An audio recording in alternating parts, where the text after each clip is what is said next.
பெருவிழா இன்று மாலை பிக் பாஸ் பினாலேயோட ஷூட்டிங்லாம் முடிஞ்சிருச்சு. ஃபைனலில் வந்து அர்ச்சனா, மாயா, மணி இவங்க 3 பேர் தான் வந்தாங்க.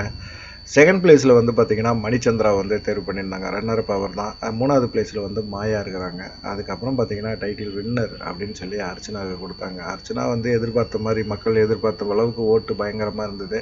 கமல்ஹாசனால் மாயாவை வந்து ஃபைனல் வரைக்கும் தான் கொண்டு வர முடிஞ்சது தவிர தேர்டு ஃபைனலிஸ்ட்டை தான் அவங்கள கொண்டு வர முடிஞ்சுது. வேறு ஒன்றுமே செய்ய முடியல அவர். ஏன்னா அந்தளவுக்கு ஓட்டு மணிச்சந்திராவும் மாயாவோட அதிகமாக வாங்கியிருந்தார்.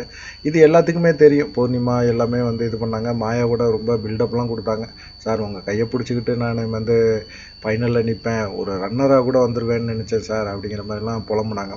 புலம்புறதை நிப்பாட்டிட்டு ஒழுங்காக ஜாலியாக மக்களை வந்து கவர் பண்ணுறதுக்கு இருந்திருக்கலாம். ஒரே ஒரு தப்பு, அவங்க டீம்மேட் எல்லாமே சொன்னாங்க அப்படிங்கிற ஒரு காரணத்துக்காக பிரதீப்புக்கு ரெட் கார்டு கொடுக்குறதுக்கு இவங்களும் ஒத்துழைச்சாங்கல்ல, அந்த ஒரு விஷயந்தான். இப்போ டைட்டில் அடித்தது வந்து வைல்டு கார்டில் வந்து ஒரு ஆள் அடிச்சிருக்காங்க அப்படின்னா இது பிக் பாஸ் சீசனில் இதுதான் முதல் முறையாக நடந்திருக்கிற ஒரு சம்பவம். அர்ச்சனாவுக்கு இந்த டைட்டில் கிடச்சதுனால வைல்டு கார்டு என்ட்ரி கூட டைட்டில் அடிக்கலாம் அப்படிங்கிற மாதிரி ஒரு ரூல்ஸே மாறி போச்சு. அர்ச்சனாவோட இந்த வெற்றி வந்து மக்களுக்கு வந்து ஒரு சந்தோஷத்தை தான் கொடுக்குது. மாயா கப் அடிக்கக்கூடாதுன்னு விஷ்ணு நினச்சாப்புல 10,000 சரவெடியை வெடிச்சாப்புல அப்படிங்கிறதெல்லாம் தெரியல. அர்ச்சனா டைட்டில் அடிக்கும் அப்படின்னு சொல்லி தினேஷுக்கும் தெரியும், எல்லாத்துக்குமே தெரியும். இருந்தாலும் பார்த்தீங்கன்னா ஃபைனல் வரைக்கும் நம்ம வந்துட்டோம்ல, அது போதும்டா, நமக்கு பணமாடா முக்கியம் அப்படிங்கிற மாதிரி இருந்தாங்க. 50 லட்ச ரூபா பணம், 15 லட்ச ரூபா டி ஸ்கொயரோட வீடு எல்லாமே அர்ச்சனா கிடச்சிது.